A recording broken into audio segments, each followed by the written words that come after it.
Bonjour class. I'm going to give you a brief introduction to myself and to the course. So first of all, je m'appelle Madame Thompson and I'm the teacher. I've been teaching here at VVC for a long time, I don't know, 15, 16 years. I've taught all the levels of French at VVC. I also work full-time in Apple Valley Unified School District. I'm the digital learning coordinator there, so my job is to help teachers use the technology in the classroom. I also teach a class of middle school French to 7th and 8th graders in the morning time, which I absolutely love because they're so energetic and such goofballs sometimes. So that's me in a nutshell. You do need to know that I do have that other full-time job working in the district because sometimes I'm not able to respond to you during the regular school day. I'll pay attention to you usually after about 3 o'clock in the afternoons. So if you send me a message in the morning time, sometimes I won't see it until 3 o'clock, or a little bit after 3 o'clock. And on Wednesdays, it might not be until Thursday morning because Wednesdays are a little bit crazy for me. Okay, let's talk about this class. This class is a brand new class that I am so excited for. We have been trying to get this class going for several years now, and finally, we are going to be able to have it. So this class replaces French 103 and 104, and it's actually meant to be part of a series. So this class is called 200A. Eventually, there'll be a 200B, a 200C, a 200D. Each with a different topic, which will allow those of you who have already had French 1 and 2, 101 and 102, to take up to 4 semesters of French if you wanted to. And so because we're just going on a theme, it allows us kind of to explore a lot of different topics. And this year's topic, or this semester's topic, is going to be Paris. So we are going to be exploring literature in and about Paris. And we're going to have 3 different units. The first unit is going to be on the monuments and just sort of the city itself, what's there, all of the words that you need to know for that. And then we're going to explore, the monuments and the history. And then we're going to explore some literature in and about Paris. We're going to read some Jacques. Right now, Jacques' last name, Jacques Prévert. We're going to read Apollinaire, some very classic intermediate level texts. And we'll also explore some other non-traditional intermediate texts for this class. And then the last unit that we're going to do is going to be about modern Paris. So this theme is going to be all about Paris. By the end of this, you are going to know exactly what you want to visit when you go to Paris eventually. Okay, so I want to talk to you a little bit about how this class is going to function.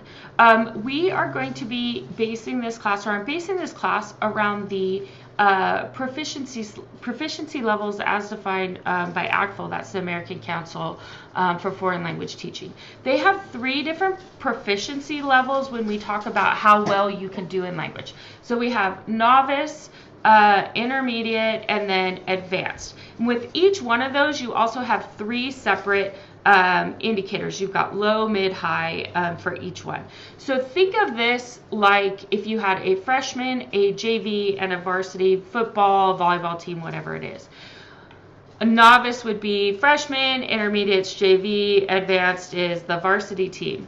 The low, medium, and high, they indicate how well you do in that area. So, for example, somebody who was a low, intermediate low, if we're talking about a JV player that was at the low criteria, the low level, what we would say is, oh, they just got up to JV, maybe sometimes they're still kind of novice high, they're still kind of freshman, but they are not solid in their JV experience yet. Somebody who is a mid, who is scoring a mid, they're going to be solid JV. We're not worried that they're either going to go back to being a freshman player or up to the varsity. An intermediate high is like a JV player who is sometimes showing that they might be able to be on varsity, but it's not consistent. And this is kind of how we're going to be talking about our language in this class. So right now, what I expect is that most of you are in between. You're probably novice high, maybe intermediate low. That depends on one, how many years or semesters of French you've had, and the quality of that. I'm going to scroll down to the bottom here just to kind of show you a little bit about these hours, how long it takes to get to each one of these. So novice, we say approximately 270, 300 hours to get to that level, novice high. Intermediate, we're looking at 450 to 600 hours. And I put over here, you can see in a 16-week course, you get about 80 hours. 4-week course, you get 64 hours. And in a high school or middle school class, you're going to have around 170 hours. Not all hours are the same. They're not all the same quality. But this is just to show you that you are going to probably be here. This is where I'm expecting. It doesn't matter where you start. In this first unit, I'm going to have you do a composition. It's really just going to be a gauge for us. Like, where are you starting? Are you starting at a novice high, or are you starting at intermediate low? Doesn't matter, because the purpose is for you to get better. So some of you are going to be going from intermediate low to intermediate mid. Some of you are going to be going from intermediate mid to high, and some of you may even go from intermediate high into advanced low. This document that I have right here, I built to kind of show you how you'll be graded and what we'll be using for your rubrics, and to show you some of the skills that we're going to be working on. So again, these are all based on the actual proficiency levels. So the first one we talk about is kind of like, what can you function in? What kind of situations can you function in? When you're a novice learner, the only situations you can function in really are when you're talking about yourself. That's it. Maybe you can talk about yourself and you can talk about your family, and that's it. You really are not capable yet of talking about other things. When we move into the intermediate category, you're going to be able to talk about yourself and the community. And in this case, we're going to be using Paris as our community, and then we'll also be talking about our community where we actually live. If you're in the advanced, then you're going to be able to talk about everything. All right, text type. Text type means, like, what can you function in? As a novice level, you're going to be using words, short sentences, and they're practiced and memorized. That means you're not able to necessarily pull words from anywhere and create new sentences. When you get to the intermediate level, you're able to do sentences and strings of created unmemorized sentences. So this means your chunks of language are able to be pulled apart and put back together in new and creative ways. This is also, when I'm talking about what you can do, it's what you can do on the fly. It's not if you've studied, it's not if you're prepared for an exam, it's really if somebody just asks you a question, can you answer it? And so you may be able to do some things at a higher level. For example, you're going to be able to write at a higher level than you're going to be able to speak initially. It takes longer to be able to speak and have a conversation. Why? Because when you have a conversation, you actually have to do two things. You have to speak and you have to listen. So it's actually cognitively more difficult to do those things than to just write, where you can take your time. So it's expected that certain modes of communication, writing will be easier. You'll be higher in writing. You'll be higher in reading than you might be in listening and speaking. No matter where you start in this class, we're just going to get better. It doesn't matter where you start. We're going to start where you are and get better. Okay, so keeping going. The next thing is we've got some language control in here. So what that means is, how's your spelling, grammar, and pronunciation? This is not the biggest thing that happens in a language class. So you can be very good at communicating and still have an accent. I don't know if any of you have ever heard Arnold Schwarzenegger talk, but he has an accent, but is quite good at communicating in English. You can also have some spelling errors, and that's fine.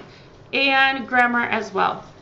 Grammar is important because if I ask you, what did you do yesterday, and you say, I will go to the store, then there's a disconnect there with what you're saying. So grammar is important, but it's not the most important thing about your language learning.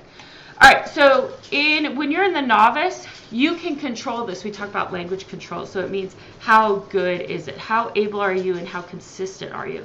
In a novice level, you are controlled in highly predictable situations. So with my novice level, in my 101 class, the very first one, I ask a series of questions, and I write down the questions I'm going to ask the students. So students who are at the novice mid, maybe novice low level, if I change the order of those questions, they may not know how to answer it because it's memorized and it's predictable. Students who are advancing, if I change the order, they've got it because they know the question. So novice level is predictable situations. Intermediate means predictable and practiced or known situations, but it doesn't have to be memorized. That's the the intermediate level. And then advanced, of course, is you can basically function in any situation. All right, vocabulary. Vocabulary is a reflection of your experience. So as you gain more experience in the language, your vocabulary is going to be enriched. We are going to, on this thing, I'm going to ask you kind of to print this out or keep it somewhere that you can look at it. Each one of these little bulleted ones, these are a skill. And these are some of the skills that we will be working on in this class as we work through some of the literature and different things that we're going to listen to and watch. Okay, so for example, skim and scam, these ones as far as vocabulary, these are probably skills that you already have in English that you'll transfer over to French, like you can skim and scan.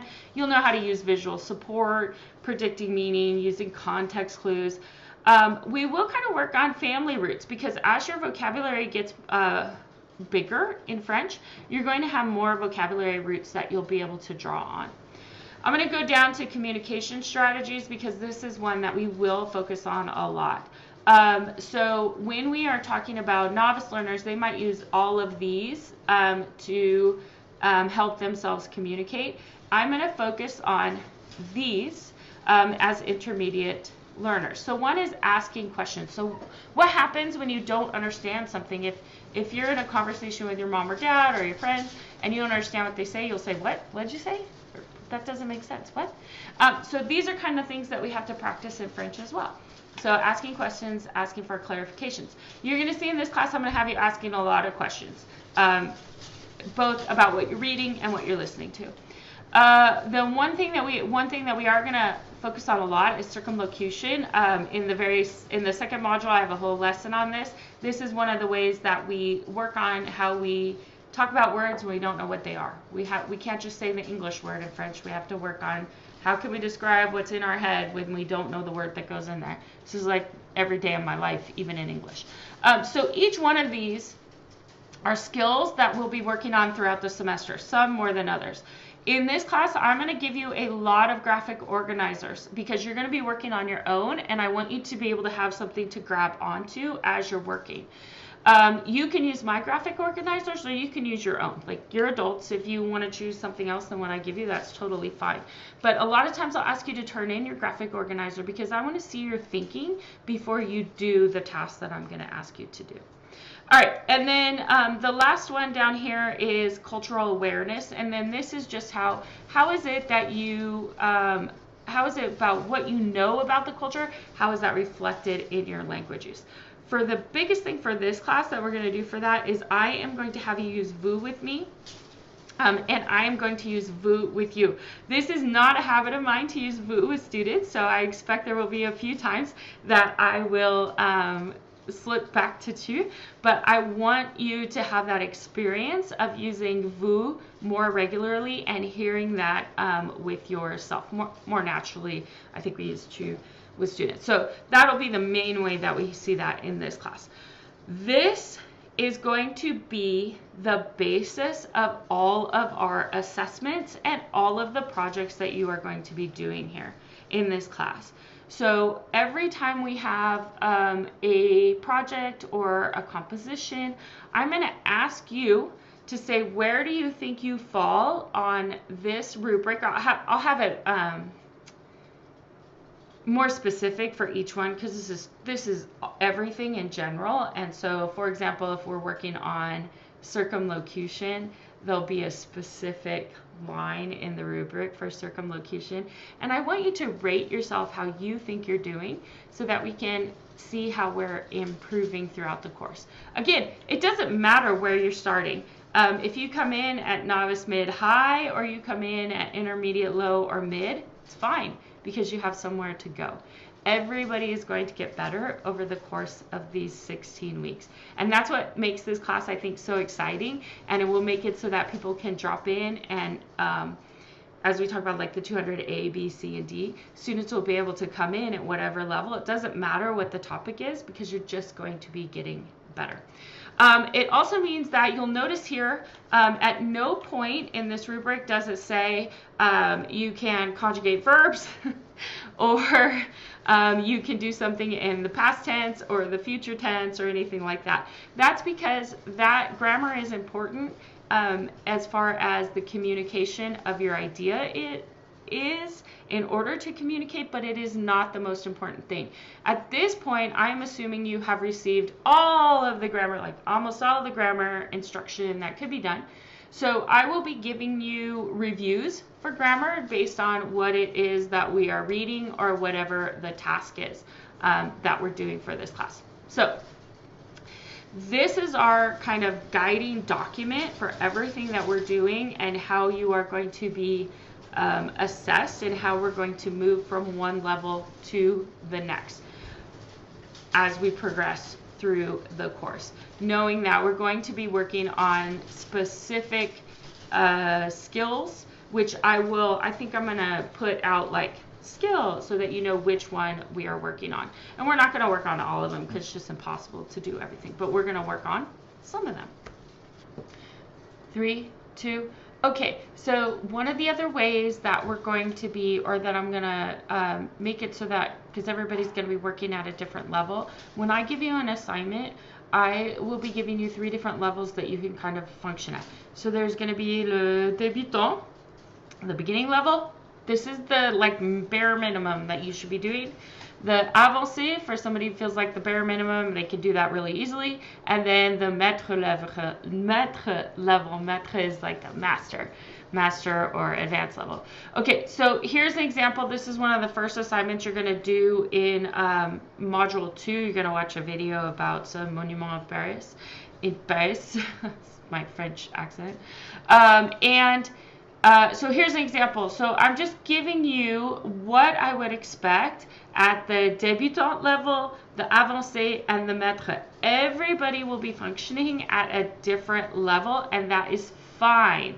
I mean, this is the bare minimum, this is the goal, but some of you will be able to work at a higher level. So here on this example, when you watch this as the débutant, you might not hear anything about times or letters, or times or letters.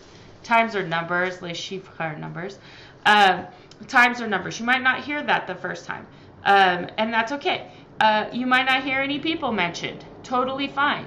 I think when you listen to it, you'll probably hear symbol, and then you'll be able to ask at least one question. So each time we have this, I'll be giving you the débutant, avancé, and a maître so that you can work at your own level. Also, you may find that for some things, it's easier for you to understand even in the same assignment. So it might be possible you're going to hear about 10 different monuments. It might be possible that for one of them, you're able to function at the maître level, but the other one, maybe it's too hard. That's totally fine. Totally fine. But I want to give you, those of you who might be a little bit more advanced, I want to give you something to stretch for, and then also give you what you have to do, the bare minimum, the débutant, but then give you also some stretch goals, so to speak. Okay, so the last thing I want to talk about is late work and makeup work. My late work policy is I'm going to go and grade things when I get home, so maybe 2 or 3 o'clock. And if I go to grade it and it's there, I grade it. I don't take points off for late work. It doesn't matter to me if you turn something in at 12:15 or 11:45. I would rather you spend 15 extra minutes working on it rather than worry about turning it in at noon. All of our work is due at noon in this class. So if I go to grade it and it's there, I'll grade. You'll know I've graded because after I do all the grades every week, I will send out a message that says, hey, I graded. So you'll know. If you need to turn something in late because something happens to you, you're sick, or you have some kind of emergency or something like that, then I ask that you request, you make a late work request, and that's on the late work page on every single one of the Canvas pages. And then you can turn the work in late, up to 2 weeks late, or until we take the assessment. Once we do the assessment for the unit, you can no longer turn any late work in. The other thing to know, and I think that this will be big, is that if I ask you to redo something, so let's say you turn something in and I see some consistent errors that I want to correct, or I see some misunderstanding on your part, or just something I want more clarification on, I will leave you a comment in Canvas. You need to know how to view those comments, and you need to know how to look for them, because if I tell you to do something else, you are not going to earn a grade on that assignment until you return it in and do whatever it is that I asked you. One of the things that I actually loved over the summer when I was teaching was using the video comments. And Canvas is brand new, so I can do a little screenshot, and then I can tell you exactly where you're having some errors. And so I will probably be doing that, because I like for you to be able to hear my feedback in my own voice. And I will most likely be doing that in English, just so that we're not wasting time with the feedback on you trying to understand what I'm saying, most likely. So that's that. We will have 3 assessments. It'll include a speaking part, a written part, and then there'll be like a multiple choice, just plain old exam, all the things you already know. And as we get closer to the assessment weeks, they're noted. The dates are noted in Canvas and in the syllabus. I will have all of the information for you. If you have any questions at any time during the course, you need to reach out to me. Please don't hesitate. You're not bothering me. You're not interrupting me. It is my job to pay attention to you, and I am happy to do so and answer your questions. I am so excited that you're here, and I think that we're going to have a great semester. Merci.